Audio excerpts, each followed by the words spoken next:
They say hair remembers, not the way people do, but the way stones remember, without language, without mercy.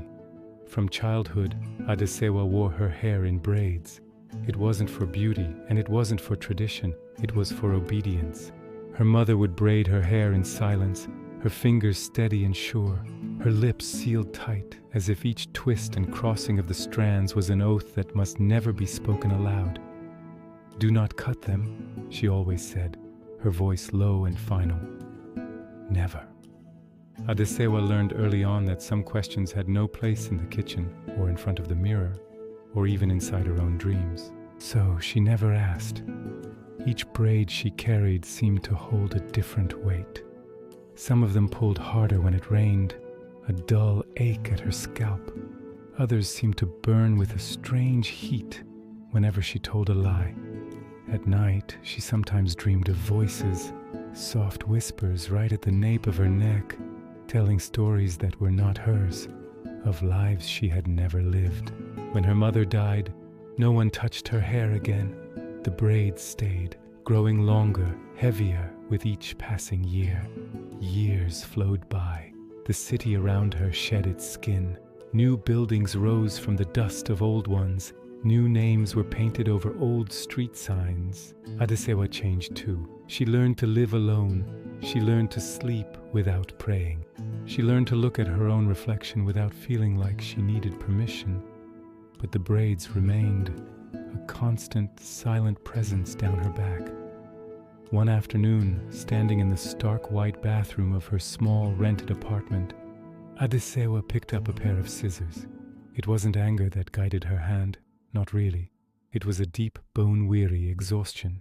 "I want to begin again," she said aloud, the words feeling foreign on her tongue, as if they belonged to someone else entirely.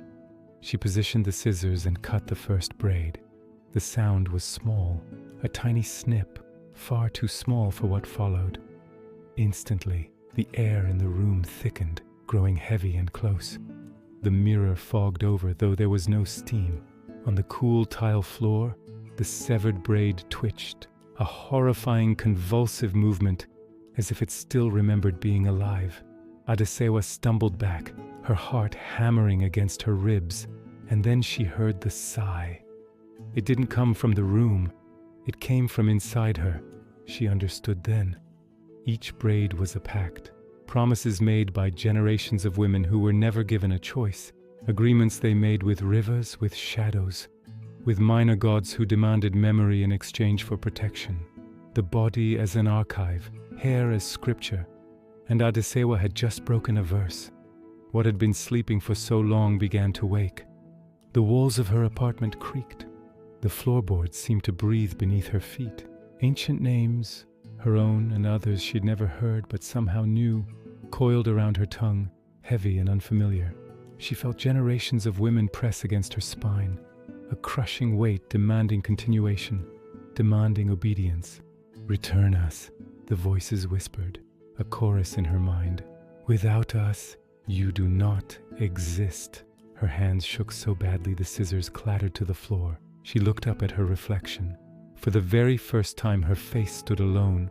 There was no echo behind her eyes, no shadow of an ancestor, no guiding hands of the past. It was freedom, and it was pure terror. "No," she whispered, her voice trembling but firm. "I existed without knowing. Now I want to know." She bent down, picked up the scissors, and cut another braid, and another. The small bathroom filled with a phantom wind, with the sounds of lament, with countless stories that refused to die. Something old and furious rose inside her, a power claiming its right, demanding she stop. Adesewa screamed, a raw, guttural sound, but she kept cutting. When the final braid fell to the floor, everything stopped. The wind died. The voices fell silent. The world did not end. The sky did not collapse. The city outside did not burn. There was only Adesewa, her unbound hair falling around her shoulders for the first time in her life, breathing like someone newly born. After that day, the women of her family began to dream differently. Some woke up weeping for a loss they couldn't name. Others woke with a strange sense of relief. The broken packs, they say, searched for new bodies, new heads of hair to anchor to, but found nowhere to settle. They say something still wanders, unfinished. And they say Adesewa walks lightly now, her steps freer than before. But sometimes she touches the back of her neck, a phantom gesture, as if feeling for a hollow where a great weight once lived. Because cutting the braids didn't erase the story, it only stopped her from carrying it in her body. And in some bloodlines, that is the most dangerous act of all.